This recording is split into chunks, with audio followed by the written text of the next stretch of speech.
अस्सलाम वालेकुम, मेरा नाम नादिया अफगन है। मैंने आप लोगों से ये दरख्वास्त करनी थी, मेरी आप लोगों से रिक्वेस्ट है। कल 8 फरवरी है, कल इलेक्शन डे है। प्लीज अपने घरों से बाहर निकलिए और जाके वोट दीजिए। अपना वोट जो है उसका सही इस्तेमाल कीजिएगा। प्लीज वोट को जाया ना करें, यह आपका हक है। प्लीज वोट दीजिएगा।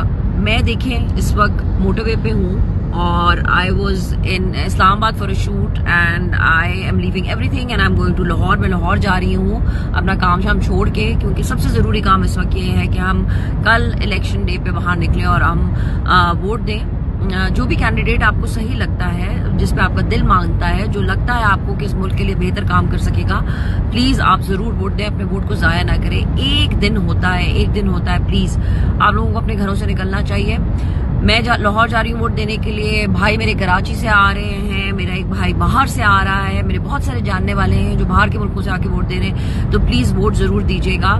और एक आखिरी बात मैं ये कहना चाहूंगी कि हमें इस मुल्क के लिए बहुत कुछ करना है और उसमें से एक चीज ये है कि हमें अपनी राय का इस्तेमाल करना है। ये हमारा हक है, ये आप सबका हक है। तो प्लीज वोट जरूर दीजिएगा। And last but not the least, ठीक है बैट नहीं है हमारे पास, बल्ला हमसे ले लिया गया है, लेकिन मैच अभी जारी है और हमें आखिरी खिलाड़ी तक खेलना है। So please go and vote tomorrow.